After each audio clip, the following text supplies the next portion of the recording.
날마다 솟는 샘물과 함께하는 오늘의 큐티 시간입니다. 2월 25일 목요일, 오늘의 말씀은 사도행전 13장 25절로 35절까지 말씀입니다. 요한이 그 달려갈 길을 마칠 때 말하되, 너희가 나를 누구로 생각하느냐? 나는 그리스도가 아니라 내 뒤에 오시는 이가 있으니 나는 그 발의 신발끈을 풀기도 감당하지 못하리라 하였으니, 형제들아, 아브라함의 후손과 너희 중 하나님을 경외하는 사람들아, 이 구원의 말씀을 우리에게 보내셨거늘 예루살렘에 사는 자들과 그들 관리들이 예수와 및 안식일마다 외우는 바 선지자들의 말을 알지 못하므로 예수를 정죄하여 선지자들의 말을 응하게 하였도다. 죽일 죄를 하나도 찾지 못하였으나 빌라도에게 죽여달라 하였으니 성경에 그를 가리켜 기록한 말씀을 다 응하게 한 것이다. 후에 나무에서 내려다가 무덤에 두었으나 하나님이 죽은 자 가운데서 그를 살리신지라. 갈릴리로부터 예루살렘에 함께 올라간 사람들에게 여러 날 보이셨으니 그들이 이제 백성 앞에서 그의 증인이라. 우리도 조상들에게 주신 약속을 너희에게 전파하노니 곧 하나님이 예수를 일으키사 우리 자녀들에게 이 약속을 이루게 하셨다 함이라.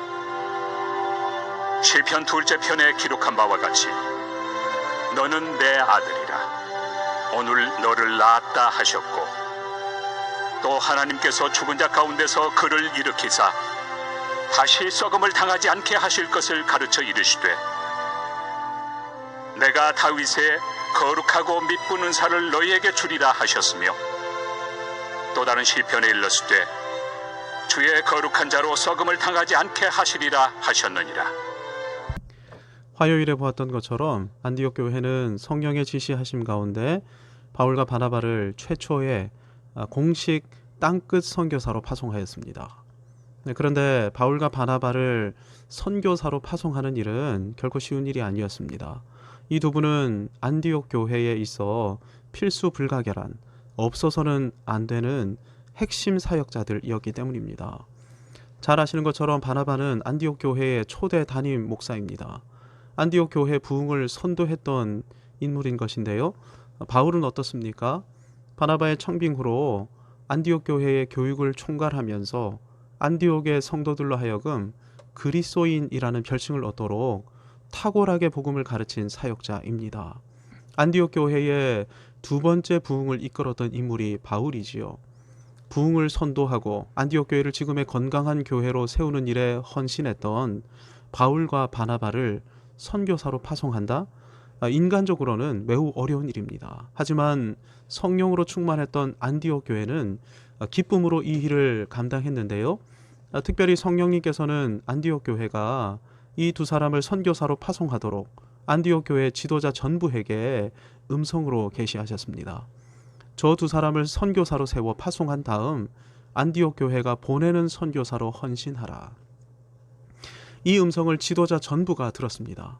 한 성령님께서 역사하시는 방식이 한 음성으로 한 마음을 갖게 하시는 것인데요. 이 음성을 들으며 안디옥 교회의 사역자들은 한 마음을 품었을 것입니다. 그래, 저렇게 탁월한 사역자들이야말로 공식적인 땅끝 선교사로 안성맞춤이다.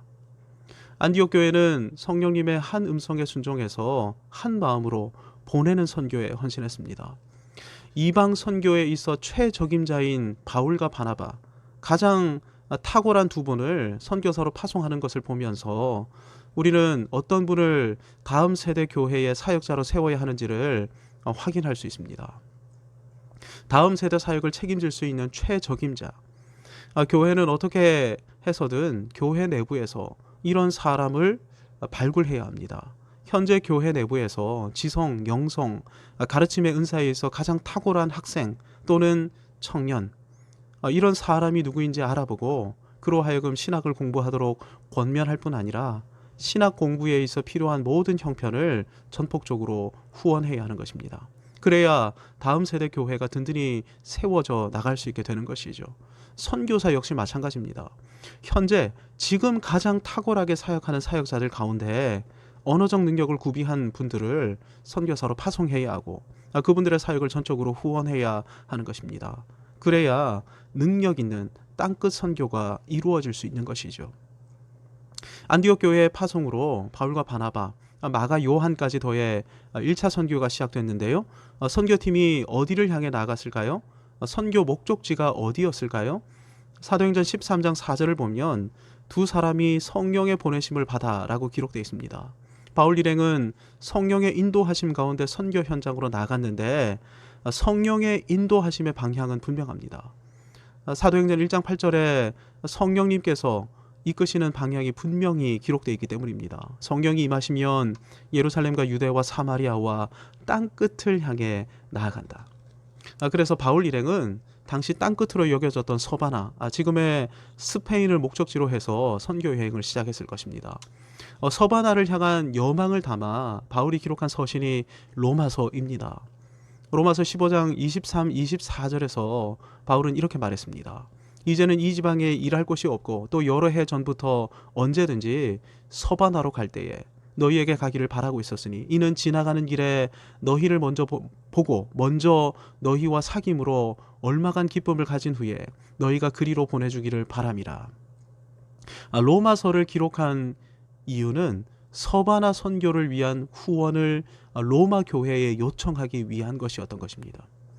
그런데 안디옥에서 서바나로 나아가려면 바울의 고향 다소를 지나 서쪽으로 가야 하는데 다소 서편에는 해발 3,000m가 넘는 험준한 산맥 타우루스 산맥이 길게 펼쳐져 있습니다. 이 산맥이 얼마나 험준했는지 이름이 타우루스였는데요. 타우루스의 뜻이 황소입니다. 황소처럼 거칠기 그지없는 산맥이 타우루스 산맥이었던 것입니다. 다소에서 나고 자랐던 바울은 타우루스 산맥을 도보로 횡단하는 일은 불가능에 가깝다는 걸 알고 있었습니다. 그래서 선박을 이용해 배를 타고 먼저 구브로 섬에 가서 사역을 전개한 다음 타우루스 산맥 끝자락인 버가로 나아갔던 것인데요. 바울 선교팀의 큰 방향석은 서바나를 향해 나아가되 가는 곳곳마다 복음을 증거하는 것이었습니다. 바울 선교팀은 큰 방향선뿐 아니라 복음을 효과적으로 증거하기 위한 전략도 가지고 있었습니다. 유대인 회당을 거점으로 삼아 복음을 증거하는 것이 그것이었는데요. 유대인 회당을 거점으로 삼은 이유는 회당의 타나크, 구약 성경을 깊이 있게 묵상하면서 하나님을 예배하는 유대인들 그리고 유대교로 개종한 경건한 이방인들이 모여 있었기 때문입니다. 율법을 통해 하나님의 뜻을 알고 있었을 뿐 아니라 메시아에 관한 예언도 알고 있었던 사람들, 더군다나 매우 경건하기까지 했던 사람들이 회당에 모여 있었던 것입니다. 아무것도 모르는 사람들에게 복음을 증거하는 일은 굉장한 에너지가 소요되어야 합니다. 하지만 성경을 알고 있어서 정리만 잘 해주면 언제든 그리스도께로 돌아올 수 있는 사람들, 소위 예비된 영혼들이 모여 있는 것이 회당이었습니다. 그러니 회당 중심으로 사역을 펼치는 것은 너무나 지혜로운 합당한 전략이었습니다.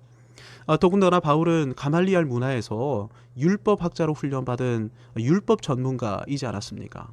회당에서 성경 해석 또는 설교를 부탁받은 것을 보면 바울은 성경을 공적으로 강론할 수 있는 랍비 자격을 갖추고 있었던 것이 분명합니다. 그러니 바울 일행은 새로운 지역을 방문하게 되면 늘 회당부터 찾았고 회당장과 관계를 맺으며 자신이 랍비 자격을 갖춘 사람임을 알렸고 회당 예배에 참석해서 성경을 강론할 기회, 복음을 증거할 기회를 모색했던 것입니다. 당시 회당 예배는 오늘날 우리의 예배와 굉장히 흡사했습니다. 예배 때마다 정해진 타나크, 율법서와 선지서, 성문서 등을 낭독했는데 회당장이 지목하는 다수의 랍비가 낭독한 본문을 해석하고 적용하는, 오늘날로 하면 설교를 하는 방식으로 예배가 진행되었습니다. 다수의 설교자들이 회당 예배 때 읽게 될 정해진 본문을 미리 공부하고 연구해 와서 자신이 지목받으면 그 자리에서 일어나 낭독한 본문으로 설교했던 것인데요. 민수기 6장의 아론의 축도로 예배가 종료되었습니다. 오늘 본문은 비시디아 안디옥의 유대인 회당에서 바울이 설교한 내용입니다. 바울의 설교는 13장 17절부터 41절까지 이르는 매우 긴 설교인데, 이 설교에서 바울은 출애굽 역사부터 시작해서 광야 40년, 가나안 정착과 사사들, 하나님께서 사울을 패하시고 다윗을 택하시며 다윗의 후손을 이스라엘을 영원히 통치하는 왕으로 세우시겠다고 약속하신 것 등을 언급합니다. 이런 내용이 망라되어 있는 성경이 시편입니다. 아마 바울이 방문한 그날 비시디아 안디옥 회당에서 낭독했던 성경이 시편 107편이나 118편 혹은 136편이었을 것입니다.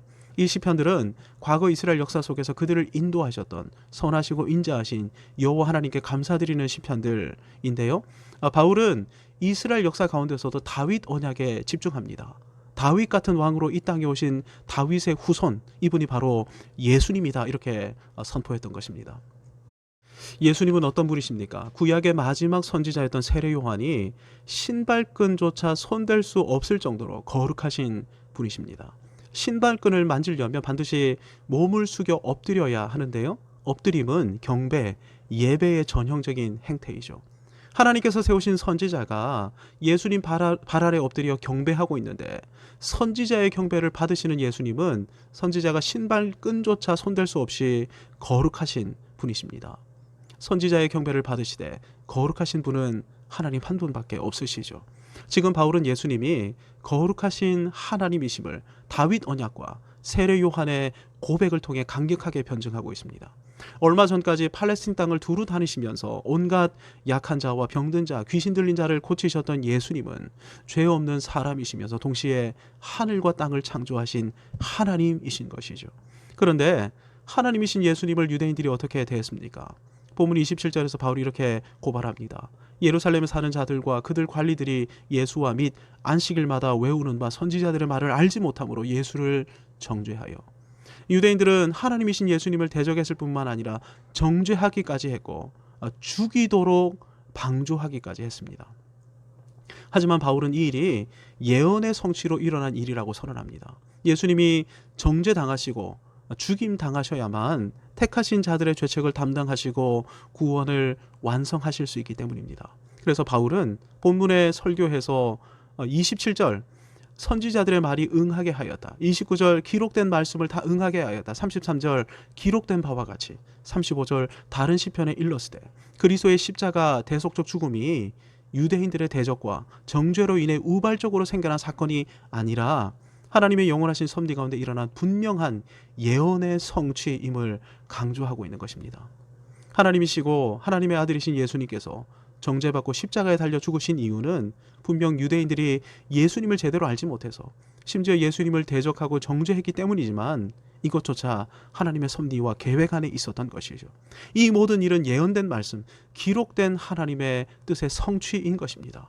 예수님이 이렇게 저주받고 죽으신 것을 통해 그가 징계를 받음으로 우리는 평화를 누리고 그가 채찍에 맞음으로 우리는 나음을 받았도다. 이사야 53장 5절의 말씀, 선지자의 예언이 성취된 것입니다. 하나님이신 예수님의 십자가 사건은 죄인인 인간들을 구원하시려는 놀라운 섭리의 방편인 것입니다. 예수님은 십자가로 구원을 완성하셨습니다. 따라서 하나님께서는 죄 없으실 뿐만 아니라 모든 죄 문제와 저주를 도말하신 예수님을 죽은 자들 가운데 일으키셨고 다시 살리셨습니다. 이 사건을 통해 하나님께서는 예수님께서 죄 없는 하나님의 아들이심을 만천하에 선포하신 것입니다. 예수님의 구원은 하늘에서 뚝 하고 떨어진 것이 아니고 이 땅에 오신 하나님이신 예수님께서 1500년간 기록된 구약의 예언을 온전히 성취하신 것을 통해 이루어지고 완성되었습니다. 그만큼 우리의 구원은 확실한 것입니다. 오늘 하루도 구약 예언을 성취하심으로 완성된 예수 그리스도의 구원을 누리며 살아가십시다. 아울러 말씀의 성취이자 예언의 성취인 그리스도의 복음을 모든 지혜와 담대함으로 증거하며 살아가십시다. 하나님 아버지, 오늘 하루 예수 그리스도께서 완성하신 완전한 구원, 온전한 구원을 믿음으로 구원의 기쁨을 누리며 살아가는 저희들이 되게 하여 주시고 이 확실한 구원을 만방에 선포하며 살아가는, 증거하며 살아가는 저희가 되게 하여 주옵소서. 예수님의 이름으로 기도하옵나이다. 아멘.